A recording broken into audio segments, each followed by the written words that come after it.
नमस्ते दर्शकों, crime files देख रहे हैं आप और मैं हूं आपके साथ वैभव मिश्रा।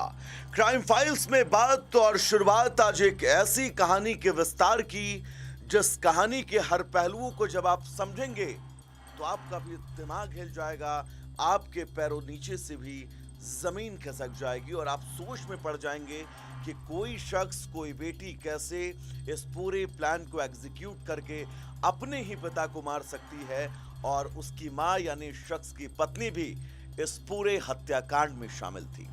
तो दरअसल उत्तर प्रदेश के मथुरा की एक खबर है जहां पर एक शख्स की हत्या कर दी जाती है।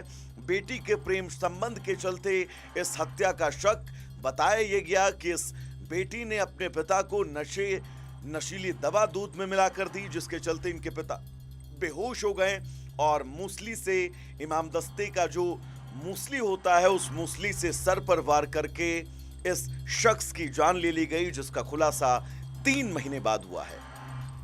अब इस कहानी को हम थोड़ा सा पीछे लेकर चलते हैं। आज से 3 महीने पहले मथुरा के जयसिंहपुरा स्थित राधा कृष्ण वाटिका, जहां पर 18 अप्रैल को मनोज सोनी नाम का एक शख्स लापता हो जाता है। मनोज सोनी के लापता होते ही परिवार में हड़कंप मच जाता है। मनोज की पत्नी नैना पुलिस थाने पहुंचती और अपने पति की गुमशुदगी की रिपोर्ट दर्ज करवाती है, लेकिन इस रिपोर्ट के दर्ज किए जाने के तकरीबन 2 दिन के अंदर यानी 48 घंटे के भीतर ही नैना दोबारा थाने जाती है और थाने से अपनी रिपोर्ट वापस ले लेती है। इस रिपोर्ट को वापस लेने के बाद 9 मई को दोबारा शिकायत की जाती है और दोबारा गुमशुदगी की रिपोर्ट थाने में दर्ज करवाई जाती है। लेकिन उस कहानी का सबसे दिलचस्प वाकया था 7 जून का, जब इस कहानी ने नया मोड़ लिया।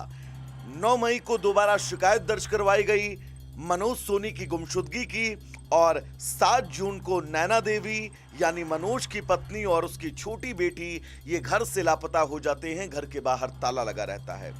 परिजन घर के बाहर पहुंचते हैं और ताला लगा देखकर वो परेशान हो जाते हैं कि आखिर ये दोनों लोग गए कहां। और फिर इस पूरे मामले की शिकायत मुख्यमंत्री पोर्टल में की जाती है, स्थानीय पुलिस को शिकायत की जाती है और तमाम दबावों के बीच 11 जुलाई को इस पूरे मामले में एक्शन हुआ और एक्शन में जो खुलासा हुआ वो खुलासा सुनकर आप ये समझ जाएंगे कि अब किसी बहुत खास खून के भी रिश्ते पर विश्वास करने से पहले आपके हाथ शायद कांप जाएं।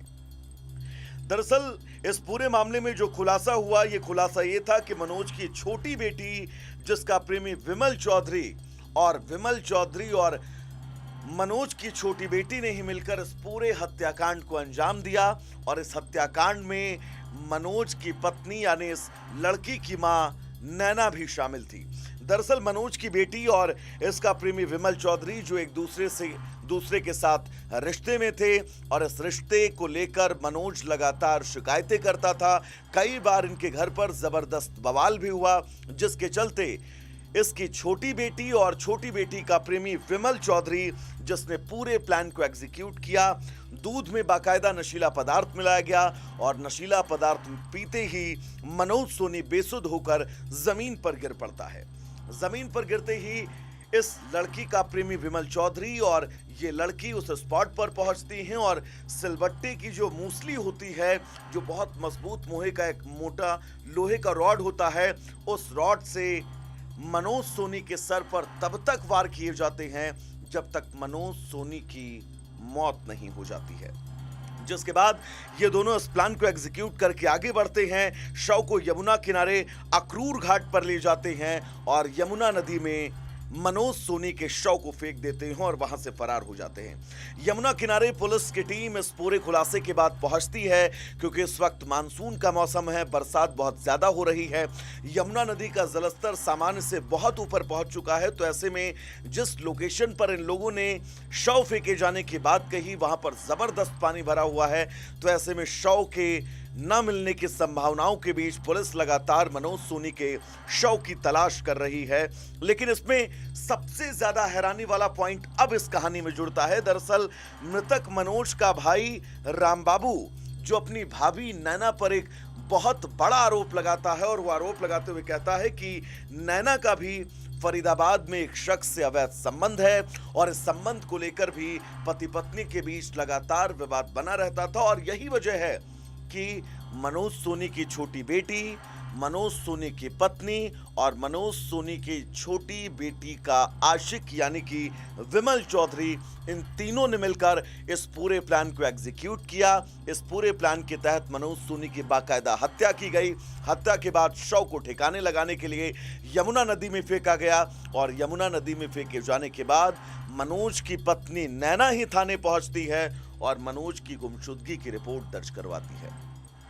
उसको ये शक होता है कि कहीं ऐसा ना हो पुलिस इस पूरे मामले में तहकीकात करे और उसका झूठ जो है वो खुलकर पूरी दुनिया के सामने आ जाए, जिसके चलते वो दोबारा थाने पहुंचती है, अपनी शिकायत वापस लेती है। लेकिन एक लंबा वक्त यानी कि तकरीबन 1 महीने का समय बीतता है, दोबारा वो थाने पहुंचती है और अपने पति मनोज सोनी की गुमशुदगी की रिपोर्ट दर्ज करवाती है। लेकिन इस पूरे मामले में जब पुलिस ने तहकीकात की तो तहकीकात के बाद पुलिस ने इस खुलासे को अंजाम दिया कि मनोज सोनी की पत्नी का भी फरीदाबाद में अवैध संबंध एक शख्स के साथ था, जैसा कि आरोप उसके भाई रामबाबू ने लगाया, और इसकी बेटी यानी छोटी बेटी का भी अवैध संबंध प्रेमी विमल चौधरी के साथ था। और इन तीनों ने इस पूरे हत्याकांड को अंजाम दिया है।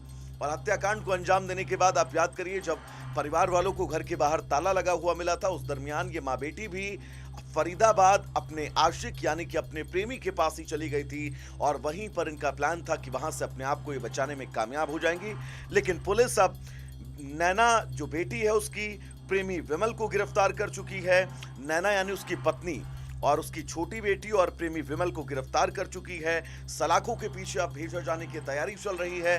लेकिन तैयारियों के बीच अब पुलिस के सामने सबसे बड़ी चुनौती ये है कि वो कैसे मनोज सोनी के शव को बरामद करेगी, क्योंकि यमुना का जलस्तर लगातार बढ़ता जा रहा है और जिस जगह पर शव फेंके जाने की बात इन लोगों ने कही थी वहां पर पुलिस को अभी तक कोई शव बरामद नहीं हुआ है और वहां पर तकरीबन 6 से 7 फीट तक पानी जो है वो स्लोकर शीट पर पहुंच गया है।